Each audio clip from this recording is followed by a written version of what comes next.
সূচকের 5.4 যে চ্যাপ্টার রয়েছে বা অধ্যায় রয়েছে, এখানে বলা হয়েছে ফাঁকা করে গ্রেটার দ্যান বা লেস দ্যান চিহ্ন বসাও। তো আমরা জানি যে এই চিহ্নের ব্যবহার ছোট বড় অর্থে বসে।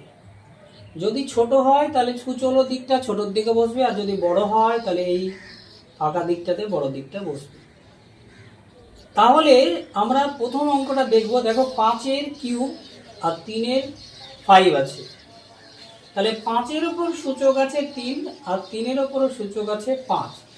এটা আন্দাজে বলা যাবে না কোনটা বড় কোনটা ছোট।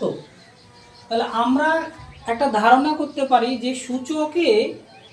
সূচকের অঙ্কতে নিধানের উপরে যার পাওয়ার বেশি থাকবে সেটা বড় হতে পারে। তাহলে আমরা যদি এটা আমরা রাপে বের করি আনসার, তাহলে দেখো 5-এর কিউব মানে কি 3টা 5-এর গুণফল। 3টা 5-এর গুণফল, 3টা 5কে গুণ করলে কত হবে? 5 5 25, 5 25 125। আবার 3-এর সূচক আছে 5, তাহলে 3-এর সূচক আছে 5। তাহলে 3-এর 5 সূচক মানে 3কে 5 বার লিখতে হবে। দিয়ে গুণফলটা লিখতে হবে। তাহলে আমরা কি করব? 3 3 9, 3 9 27, 3 27 81, 3 81 243। তাহলে 3 81 কত হলো? 243। খেয়াল করে দেখো, এই যে এখানে নিধান ছোট কিন্তু ওর পাওয়ার বড় ছিল বলে উত্তর বেশি আসবে।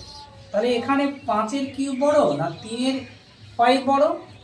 আমরা দেখতেই পেলাম যে এই 3-এর 5 হচ্ছে বড়, অর্থাৎ 3-এর উপরে যে সূচক 5 আছে এটা হচ্ছে বেশি বড়। তাহলে বড়র দিকে আমরা কি করব? ফাঁকা দিকটা বসাবো, সূচক দিকটা ছোটোর দিকে বসবে। তাহলে এইরকম চিহ্ন বসবে। আশা করি প্রথমটা বুঝতে পেরেছো। এরপরে আমরা দ্বিতীয়টা অ্যান্সার করি। তাহলে দ্বিতীয়টা খেয়াল করে দেখো, দ্বিতীয়টা 6-এর স্কোয়ার আর 2-এর 6। তাহলে 6-এর স্কোয়ার মানে কি 6 গুণিত 6, 6 6 36। আর 2-এর ওপরে 6 আছে মানে 2কে 6 বার লিখতে হবে।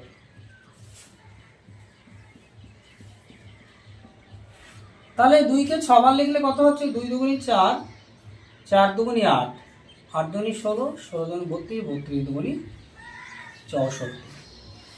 খেয়াল করে দেখো এই 64 কিন্তু 36-এর থেকে এটার থেকে কিন্তু বড়। তাহলে 2-এর উপরে 6 পাওয়ার আছে বলে এটাই বড়, আর 6-এর উপরে স্কোয়ার আছে এটা ছোট। আবার এখানে দেখো 3-এরটা আছে 2^4 আর 4^2। তাহলে এখানে আমরা যদি অ্যান্সার করি 3-এরটা 2^4, তাহলে 2কে 4 বার লিখব। 2 দুগুণী 4, 4 দুগুণী 8, 8 দুগুণী 16। আবার 4-এর উপর স্কোয়ার আছে, তাহলে 4-এর স্কোয়ার মানে কি 4 গুণিত 4, 4 4 16। তাহলে এখানেও 16 হলো, এখানেও 16 হলো। তাহলে এটা হচ্ছে আমাদের, দেখো কি হচ্ছে না, সমান হয়ে যাচ্ছে। আবার কোনটা একবার দেখে নেব। 2 দুগুণী 4, 4 দুগুণী 8, 8 দুগুণী 16।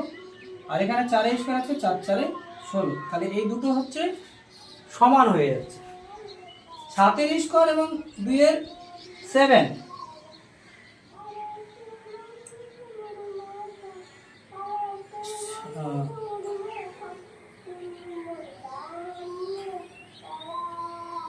সাতের স্কোয়ার এবং 2-এর 7 এই অঙ্কটা দেখো। তাহলে 7-এর স্কোয়ার মানে কত? 7-এর স্কোয়ার মানে 7 গুণিত 7 অর্থাৎ 49। 2-এর 7 মানে কত? 2 into 2 into 2 into 2 into 2 into 2 into 2 সমান সমান 2 দুগুণী 4, 4 দুগুণী 8, 8 দুগুণী 16, 16 32, 32 দুগুণী 64, 64 দুগুণী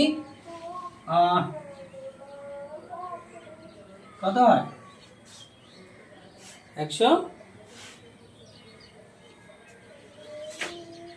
128, 64 দুগুণী, সরি ভুল করছি,